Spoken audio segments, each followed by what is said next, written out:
Rise of the Lycan Princess. Chapter 4. Narah's eyelids fluttered open long before dawn, the fragile hush of pre-dawn pressing against the bedroom windows. She lay still for a moment, listening to the distant rustle of wind in the garden and the faint hush of guards changing posts outside the estate walls.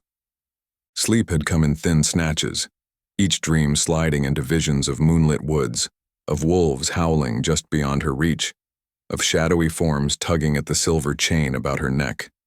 Beneath her ribs, an anxious flutter answered the memory of those dreams, but woven through the tension was something new, an ember of determination kindling in the dark.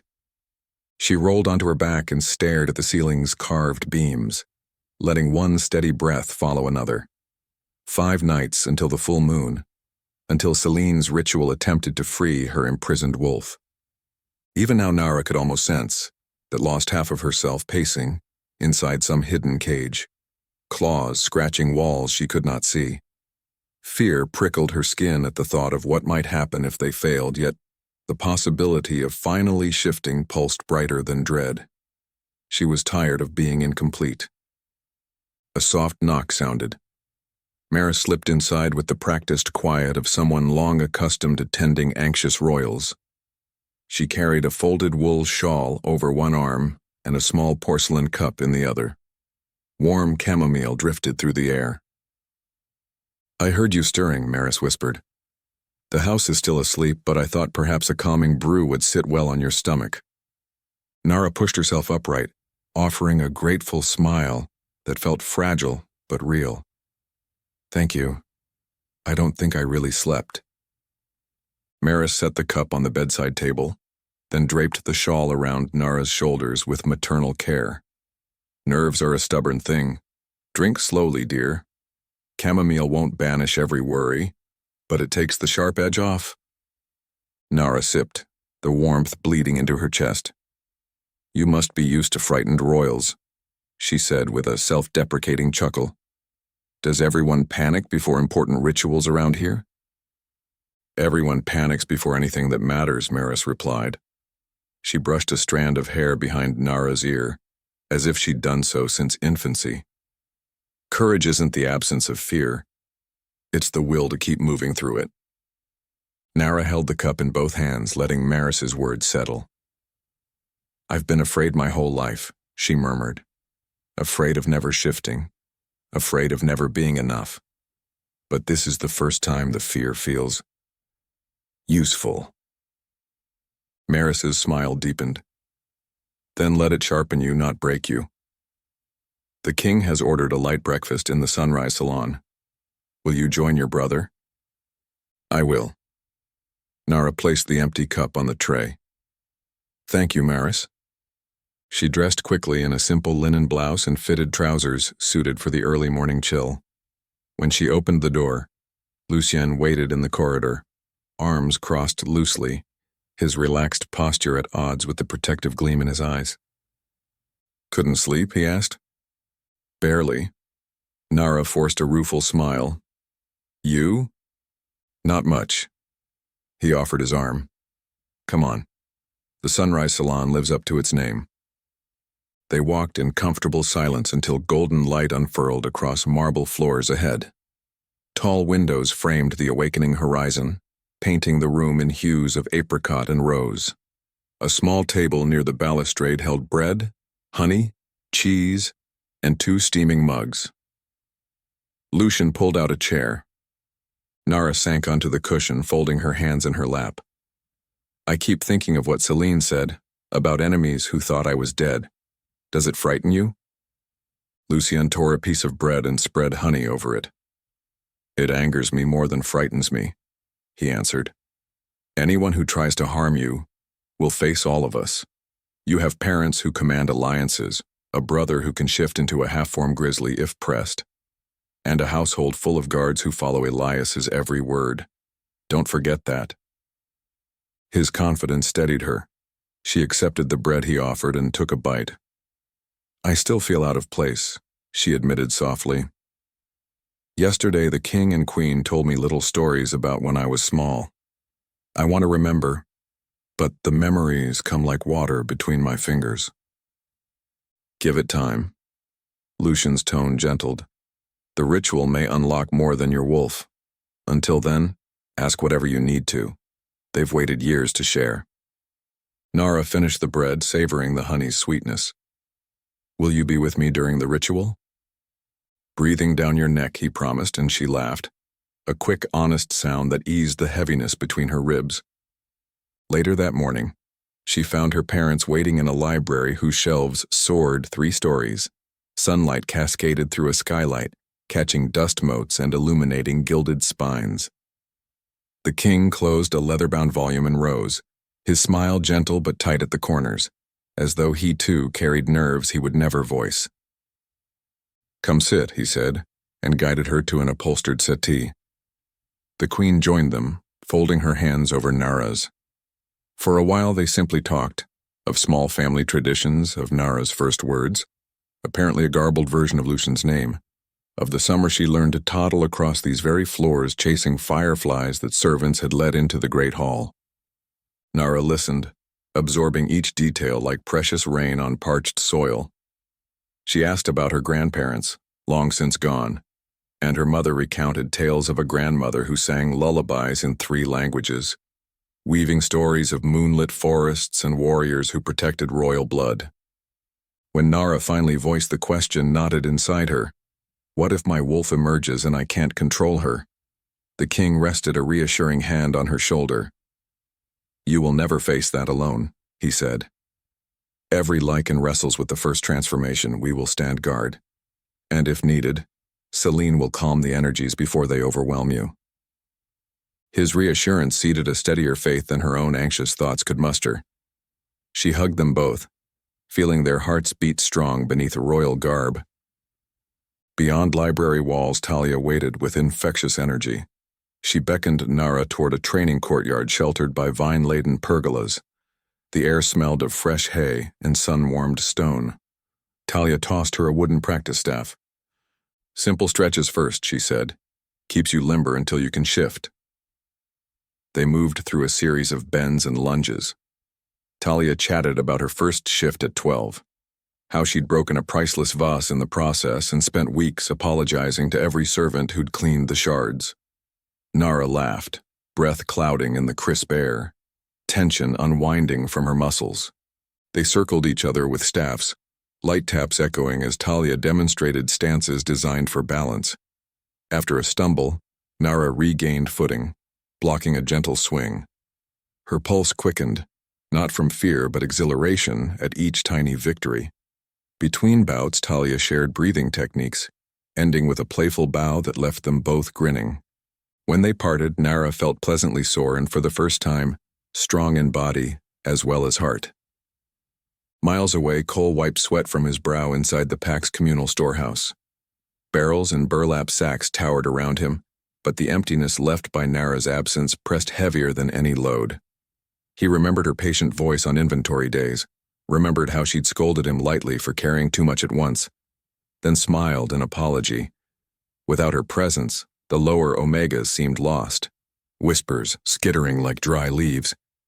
He stepped outside in time to see Caspian stride across the yard, Arya at his side, their conversation low, but intense. 2 sentries bowed as they passed. Cole's gaze hardened. Since Narah's rejection, Caspian's temper had grown sharper.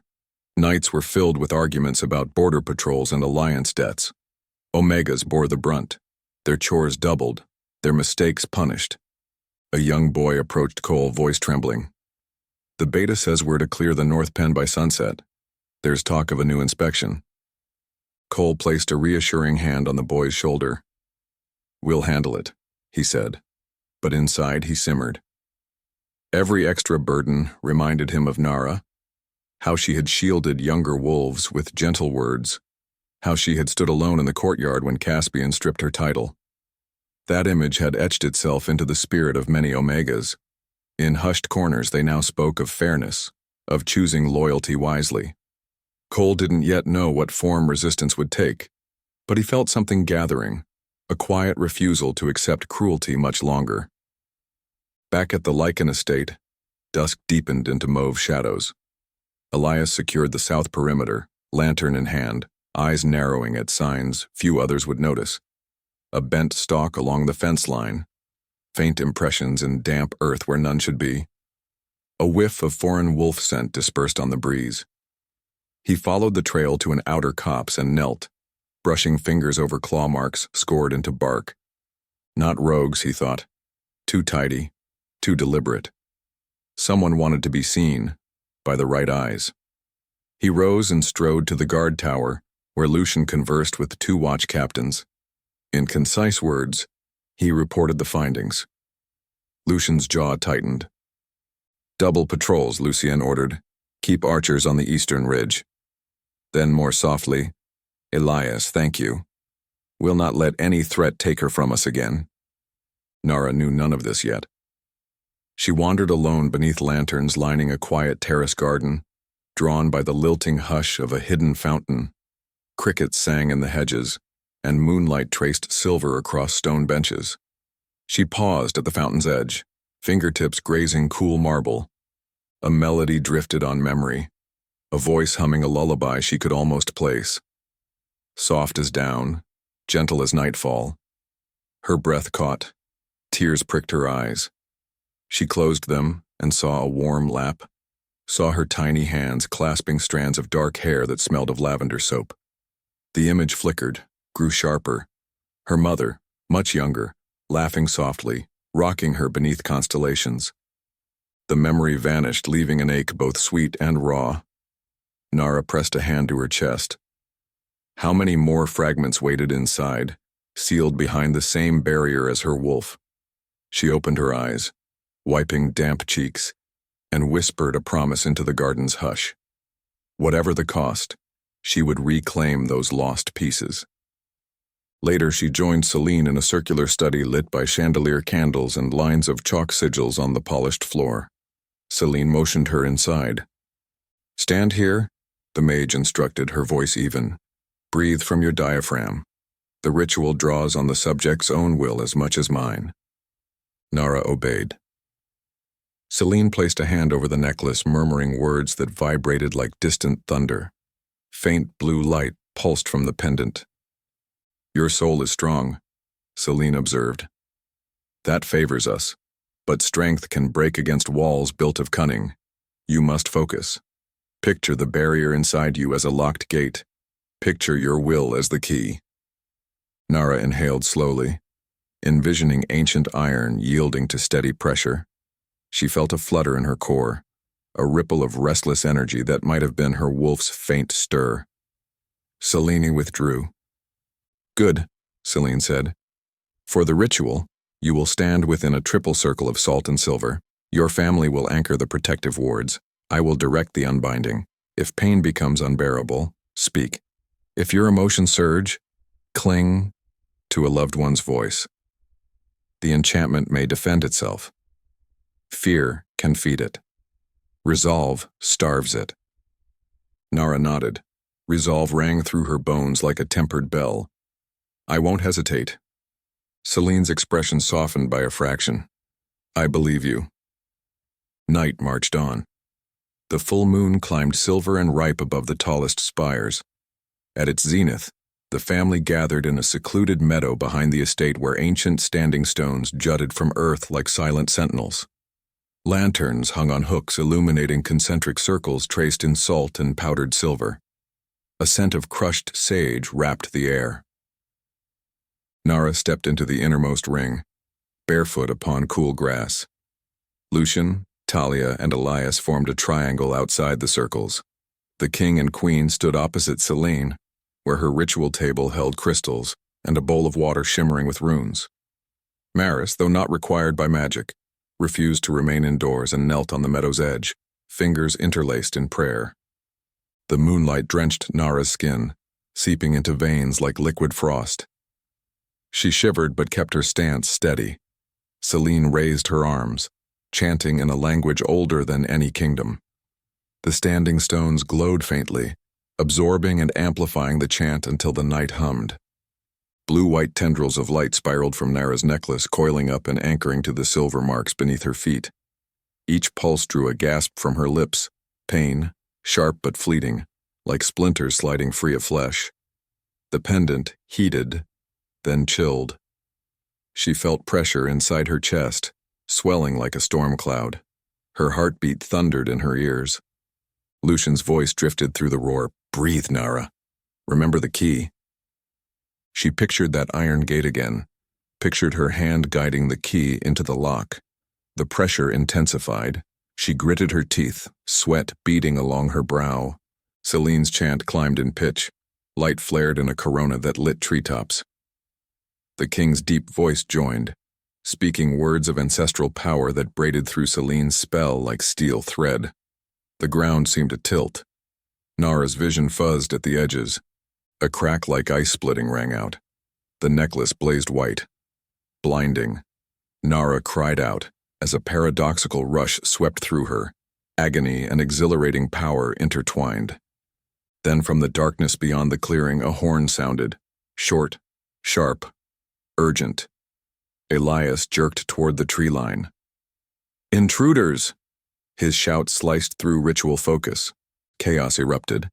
Guards hidden in the shadows sprinted toward the meadow perimeter. Talia darted to Narah's side, but Selene barked, "Do not break the circle." The spell wavered, light flickering as if a wind had struck a candle. Lucian's swords hissed from their scabbards. The king shifted halfway, eyes gleaming amber, canines lengthening, but maintained his position anchoring the ward. Branches cracked in the forest. A volley of arrows arced, thudding into ground just outside the outer circle. Narah's pulse spiked, the pressure inside her breastplate of magic convulsed. She staggered, clutching the pendant now scalding against her skin. Celine's eyes flashed. "Hold fast," she commanded, but another horn blast echoed, nearer this time, and Narah tasted smoke on the air. Elias's voice rang from the eastern edge. "Shields up, protect the queen." Steel clashed. Someone screamed. Lucienne sprang across the circle's boundary, meeting a shadowy attacker with a clang that kicked sparks into night. The attacker wore dark leathers and a hood embroidered with symbols Narah did not recognize. Lightning snapped from the tip of Celine's staff, striking a second hooded figure who breached the ward's outer rim. The intruder flew backward, cloak aflame. Yet more followed, silhouettes converging between stones, eyes glittering like shards of obsidian. Narah's knees buckled. A fracture splintered across the glowing filaments tethered to her chest. She felt the gate within her creak, caught between opening and shattering. Fear surged, threatening to drown her resolve. Through blur, she saw her mother drop to her knees, weaving protective sigils in the air around Narah. Arrows hissed. Deflecting off an invisible barrier Maris's prayers seemed to fortify. The meadow stank of ozone and panic. Still Celine chanted, voice shaking as she sought to stabilize the spell. Talia caught Narah's eyes, shouting encouragement over the clangor, but the words were lost in the din. A masked assailant lunged for Lucian's back. Elias intercepted, blades flashing. The mask slipped, revealing crimson tattoos swirling across cheekbones, markings of an ancient sect rumored to traffic in blood curses. Fear flashed in Lucien's eyes as recognition struck. "Narah, hold on," he yelled, parrying in a flurry. Narah clenched her fists, drawing breath until lungs burned. She pictured that iron gate once more, pictured the key turning with finality, wrenching free. Pain ripped through her, then an answering howl, distant but unmistakable, echoed from deep inside her soul. The circle's light blazed so bright it turned night into ghostly dawn. A thunderous crack split the air. Celine stumbled backward, eyes widening. For one suspended heartbeat, every combatant froze, stunned by the brilliance erupting from Narah. And then, as if the world inhaled in shock, the light vanished. Darkness crashed in. Narah sagged, vision swallowed by black. Around her, the clash of steel resumed. Somewhere close, her mother screamed her name. Elias' horn sounded again, urgent and desperate, but Narah heard none of it. She hovered on the brink of consciousness, the echo of her wolf's howl reverberating in her bones, the iron gate half wrenched open, power surging and stalling like a heart that had forgotten its rhythm. The meadow tilted, stars spinning. She whispered a single word, Lucian before everything dissolved into roaring silence. The instant Narah collapsed, Lucian lunged back toward the circle, sword wet with dark blood. A barrier of searing blue rose from the broken sigils like a wall of lightning. When his blade struck, sparks clawed into the night and hurled him onto his back. He scrambled up, refusing to surrender the ground. "Celine, is she alive?"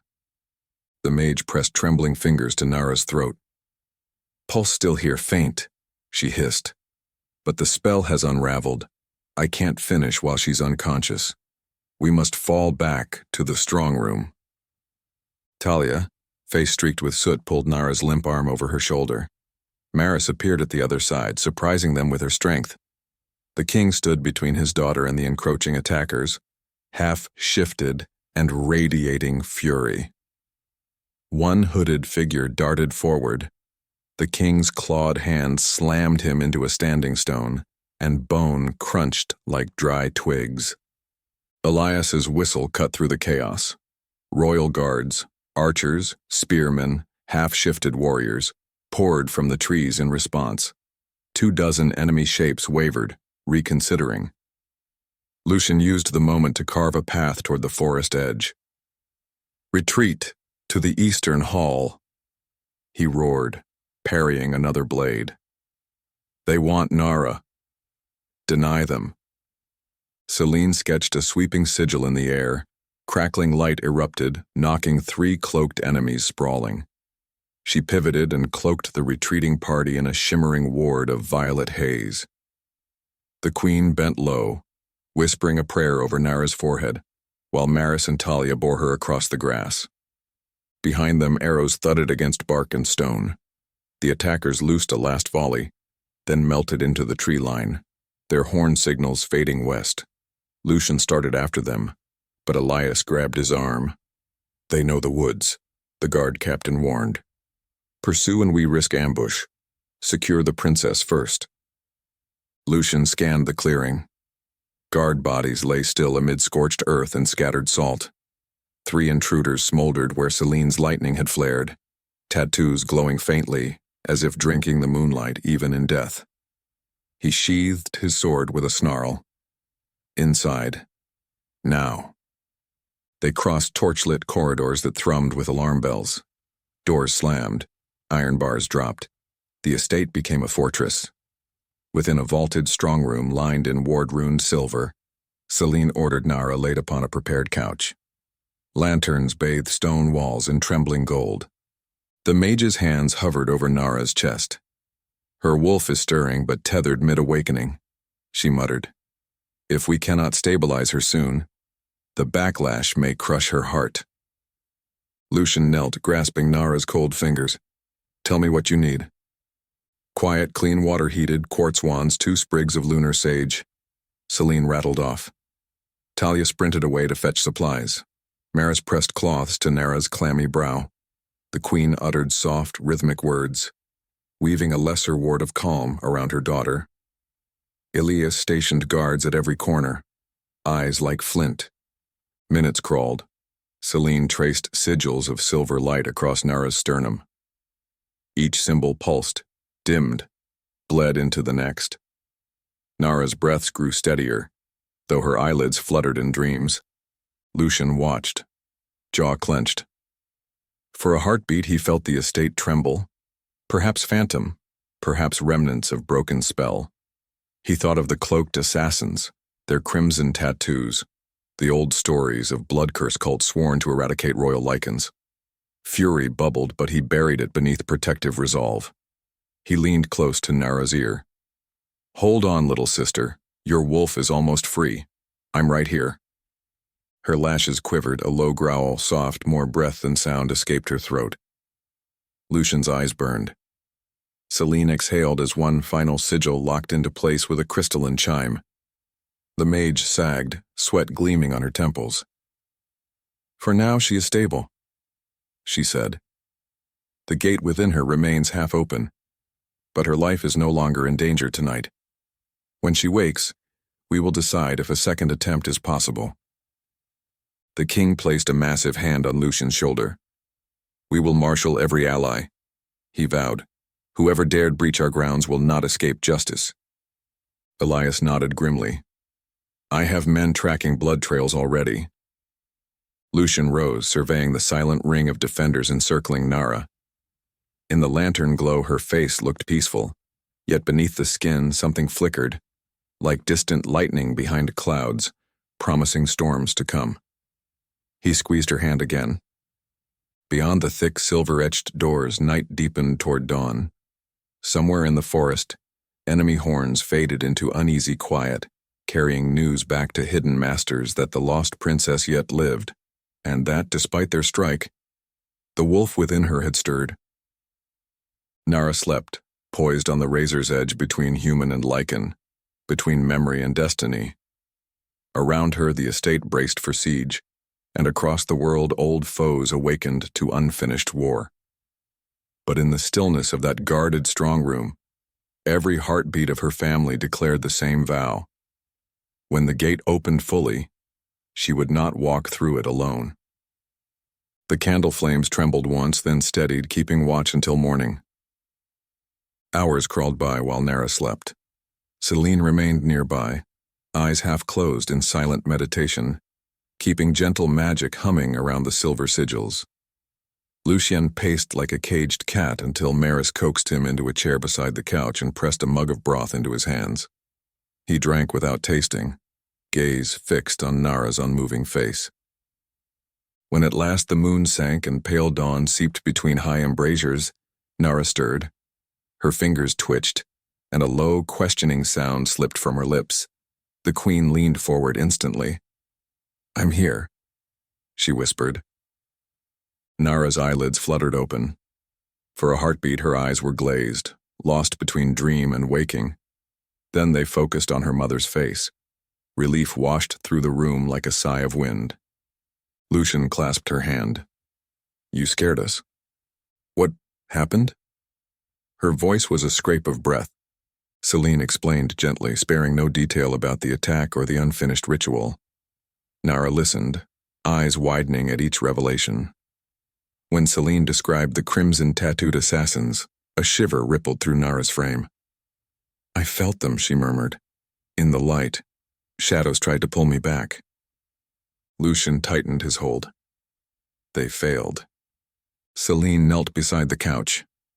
Your wolf is closer now, but the gate is still chained. We will not attempt the final breaking until we have driven those enemies far from these walls. I will reinforce a ward on your necklace. It will dampen the remaining pressure inside you, but you may feel dreams, flashes, perhaps moments of heightened strength. Narah nodded, too tired to fear what might come. Thank you. The queen stroked her hair. Rest again. We will keep you safe. Narah obeyed, closing her eyes while murmured voices drifted into a hush. Yet sleep did not bring peace. She slipped into a memory dream more vivid than any before. She stood in a torch-lit hall lined with banners. A smaller version of herself cradled in her father's arms while her mother sang a lullaby that echoed through vaulted stone. The child giggled, reaching for moonlight slanting from a window. Then the scene wrenched sideways. Torches snuffed, smoke billowed, crimson-tattooed figures burst through shattered doors. Her mother's song turned into a cry of warning. Her father roared as steel flashed. The child Narah was carried away by unseen arms. The dream fractured into falling shards of sound and color, and she jolted awake, heart galloping, mouth open in a silent scream. Lucian was there instantly. Nightmare? I saw them take me. Cold sweat dampened her hairline. Those same markings. He glanced toward Celine across the room. Evidence, he murmured. You remembered more than any scroll could tell us. Celine approached. Dreams unlocked by partial unbinding often describe truth. We will record everything you recall. Narah repeated the fragments, voice shaking. When she finished, Celine pressed her hand. Rest again. Each new piece brings us closer to ending their designs. Outside the strong room, the estate bustled with grim purpose. Black-armored messengers rode in before noon, bearing replies from allied clans. Scouts returned with tales of hooded shapes melting into distant foothills. Elias interrogated a wounded assailant captured at the meadow's edge. The man snarled curses in an archaic dialect and perished before dawn. Veins blackening with poison he must have hidden under his tongue. From the corpse, Elias retrieved an iron token stamped with a crescent pierced by thorns. He carried the token to Celine, who studied it beneath crystal light. "An old cult," she said, voice low. "They call themselves the Thorn Crescent. They served an exiled sorcerer generations ago, one who vowed to wipe out Lycan blood. Most believed them extinct." Lucian absorbed the words, fury simmering.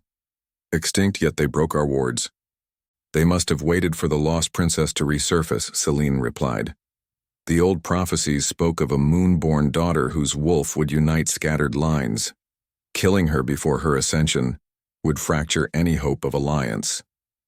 Lucien clenched the token until its edges bit his palm. "Then we make certain they never get another chance." Later that afternoon, the king convened a council in a cylindrical tower room hung with ancient pikes and weathered shields. Lucian, Elias, Celine, and the queen gathered around a stone map table. When Narah, wrapped in a soft cloak, insisted on attending, no one dared refuse. She leaned on Talia's supportive arm but stood tall beside her family. Elias swept markers across the map. Tracks lead west toward the Silent Range. Thorn Crescent ruins were rumored in caves there, but no patrol has found activity in decades. Lucian traced a possible route with his fingertip. "We'll send scouts from 3 flanks. Press them against the cliffs." The king inclined his head. "Take seasoned hunters only. I will call banners from allied packs. No delay." Narah watched, heart-pounding. "I want to help." "You already are," the queen assured. "Your survival last night protected our future. For now you heal." But Narah's jaw set. "Teach me to wield more than practice staffs. If they come again, I won't be helpless." Talia's eyes shone. "I'll train her," she volunteered, eager fire in her tone. Lucien nodded approval, and the king agreed with a brief smile of pride. As the council dispersed, Narah lingered by a window overlooking the distant forest. Fog drifted above the canopy, concealing paths where enemies might lurk. She pressed her palm to the glass. "I'm not afraid," she whispered, half to herself. "You are brave," Talia said softly from behind, "and becoming braver by the hour. Tomorrow we start with blades." Narah turned, gratitude warming her. "Thank you for believing in me." That night, miles away, Cole knelt beside a brook at the pack border, moonlight glinting off a small tin box in his hands. Inside lay a folded scrap of parchment covered in hurried script. "Narah, I hope word finds you alive.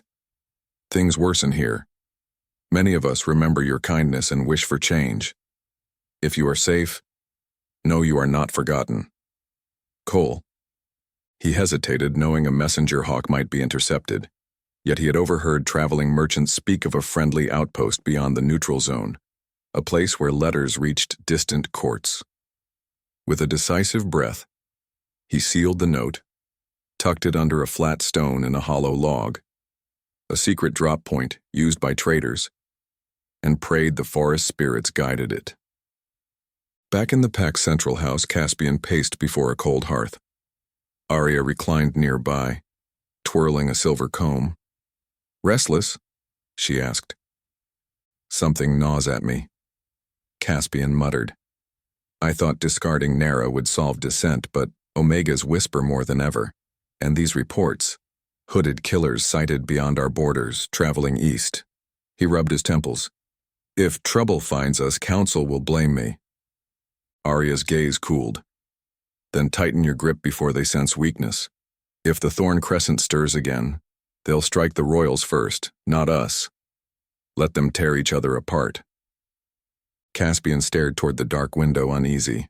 A memory of Narah's steady eyes flashed unbidden, and guilt slithered through him. He shoved it aside, but it clung like burrs. Morning returned to the Lycan estate beneath leaden clouds. Narah stood in a training yard wearing leather bracers. Talia placed twin short swords in her hands, guiding her through footwork while Elias watched, offering occasional corrections. The exertion felt glorious. Each swing drove away a fragment of helplessness. When sweat dampened her brow, she paused, and a faint echo, not pain, but wild energy, flared in her chest, as though her wolf approved the movement. By midday she met Celine in the solar for a gentler exercise, a focus trance to sense her inner beast without forcing the gait. Celine murmured a low chant. Narah inhaled, seeking the presence she'd felt during the ritual. There, a shadowed figure, pacing along bars of moonlit iron, golden eyes meeting hers with longing rather than rage. The wolf pressed a nose against the barrier, and a pulse of shared strength flowed into Narah's blood. She opened her eyes, gasping. Celine smiled faintly. You touched her. Good. That bond will anchor you in the next ritual. Narah's heart soared with cautious hope. 2 nights later, Lycan and a cadre of scouts returned at dusk, cloaks torn, boots muddy. They reported abandoned camps at the edge of the silent range, sigils carved into stone altars, and evidence of dark rites, but the cultists had fled deeper into the labyrinthine caves. They had left behind scroll fragments describing a lunar severance meant to bind royal blood for eternity. Celine pored over the brittle vellum, brow furrowing. This confirms their intent, she told the council, and it hints at a second ritual they will attempt under the next dark moon. We cannot allow them to regroup. The king's fist struck the table. We take the fight to them once Narah's wolf is freed. No more hiding. Preparations redoubled. Smiths forged silver-edged spears. Mages inscribed ward stones. In the strong room, Narah practiced breathing until she could summon that inner brush of fur without flinching. She visited wounded guards to thank them, her quiet words bringing smiles despite bandages. On the eve before the rescheduled ritual, the estate lights dimmed early. A hush of expectation settled over halls and courtyards. Narah stood on a balcony beneath a sky swept clear of clouds, the moon a waning gibbous now, still bright enough to silver her hair. Lycan joined her leaning on the balustrade. Tomorrow, he said softly. She nodded. I feel ready. Whether we succeed or fail, I won't regret trying. He glanced sideways, pride shining in his gaze. We will succeed, Narah. And when you run in your wolf form for the first time, I'm racing you. She laughed, the sound ringing across the dark garden. You'll lose. We'll see. They fell silent, listening to night insects, the ripple of distant fountains. Far off, an owl hooted, answering an unseen messenger on its secret flight. In the packlands, Cole lifted his head at the same cry, wondering where it would land. And in a cave mouth beyond the silent range, a robed figure traced thorns into damp stone, whispering of blood and binding. Yet none of that reached Narah in that moment. She closed her eyes, drew a slow breath, and felt the wolf inside her lean against the still cracked gate, patient, determined, alive. Tomorrow, at last, they would meet. She opened her eyes to the moonlit estate, to her brother's steady presence, to the distant flicker of torches carried by guards who would protect her with their lives. The path ahead thrummed with peril, but for the first time she could hear her wolf's steady heartbeat echoing her own, in perfect, promising rhythm.